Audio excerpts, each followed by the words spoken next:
Crowe Connect is a knowledge-driven podcast by Crowe UAE, created to empower professionals and business leaders with insights into the evolving governance, risk, and compliance landscape. Through conversations with industry experts, it covers regulatory updates, compliance requirements, real-world experiences, and market trends. Episodes will be available on Crowe's LinkedIn page, social media channels, and website.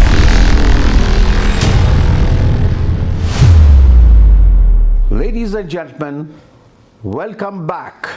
First edition of podcast with Mr. Sanjay Singh.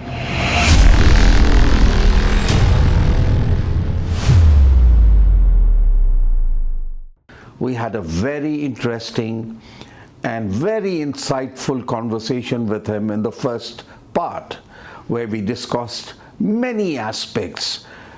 We are now going to discuss some other interesting areas, critical areas, and we will, get clarifications and understanding from Mr. Sanjay Singh on these critical areas.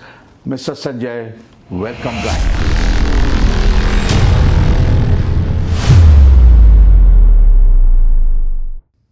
Mr. Sanjay, you talked a lot about governance, and that is the platform where most compliance failures happen. So what, according to you, Mr. Sanjay, is the role of board and senior management in anti-financial crime? Well, as I said that, again, I will mention the same thing, the tone at the top, right, which is very, very key in terms of ensuring that rest of the team in the organization follows the tone which is defined at the top level, right? If the top level believes that financial crime compliance is something essential and it has to be implemented properly, then rest of the things fall in place. Other way around, if it is thought to be something which is not necessary, or it's just cost inefficient to implement, then we are leading to the disaster. So hence the tone is very important. And how it is. The role of the board of directors or the owners is to, first of all, ensure to support the compliance outfit and the compliance officer in all ways in terms of fighting the financial crime, be it resources to be given, adequate resources to be given to the compliance officer. And that's investment, as I said, that's not cost. They should prioritize system enhancement and embedment of any changes which happens in the regulations and guidelines quickly. They should also ensure that all the policies and procedures are updated on time in line with any changes in the regulations and guidelines. And also, which is very pertinent, that they need to have regular liaison with the compliance officer and the compliance team in terms of being at the ground level to understand what's happening within the compliance department. That's very important. They need to own FCC as a core board responsibility and provide adequate guidance and support to the FCC. Okay, financial crime compliance should not be just seen as a tick box kind of an activity. Just to make sure that those are documented, and when auditors come, maybe third line internally or maybe externally, we will just show that. It doesn't work that way. So it is very important that the top layer adopts financial crime compliance as their one of the key agendas and ensure that it is quite effectual in place.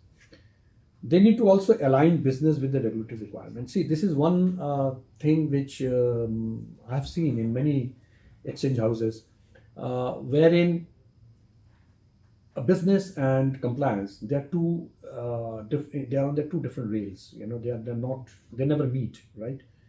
And that's the way it goes on for longer time, which is a dangerous thing to have. So these two lines has to meet together, and there has to be a single rail wherein both end of it, the regulatory compliance and the business understand each other, they understand their requirement, understand their why they are putting this in priority, and then work towards it. So business needs to understand very clearly the objective of doing a clean business. A business can be done in various ways. So if the uh, view is only towards profit, and any kind of business can be done, if that's the thought process, then that's a recipe for disaster from the regulatory perspective. Globally, we should alienate financial crime from its root. So we all work towards it. As you rightly said when you're introducing me, that I was a part and parcel of the team, a core team, which worked very hard since last couple of years, so that we could delist the country, the UAE, from the FATF list, which happened. So this is the responsibility which I see of each and every compliance officer, to ensure in a way they may not be into the core team possibly, but the responsibility they need to understand within the organization, that this will help even the country to kind of eliminate, or if not eliminate, to reduce to a larger extent the risk of financial crime. Mr. Sanjay, you mentioned this earlier. One of the key aspects of financial crime compliance has been enforcement of financial penalties and revocation of licenses. I'd like to, request you to elaborate a little more on this. Very pertinent question for the current time, definitely. We have seen a large number of enforcement, especially during last 5 years, wherein many financial institutions like banks and exchange houses to date and other intermediaries have been enforced with fines, which are primarily the financial fines, as well as revocation of licenses in several cases. So, in my view, though these were unprecedented penalties which have been put in the last 5 years' time, I think it is a very positive step towards ensuring that imposed compliance are in place on those who tend to circumvent regulations for profit in many different ways. It is a very sounding indications from the regulators down the line, which says very clearly that either comply or perish, primarily, right? So it is this intense level of enforcement is not a temporary campaign by the regulators, as some would possibly perceive. This is just the start of it. I guess that going forward, this will be more intense, and financial institutions like banks and exchange houses and other intermediaries will be under the ambit of this. As you know, that in last 5 years, if just for exchange houses, if we add up the penalties, it was in the tune of AED 630 million, and I'm talking about only exchange houses penalties. There were banks who were penalized to a larger extent. There were other intermediaries which were penalized as well, and almost like more than 85% of these penalties came from the central bank.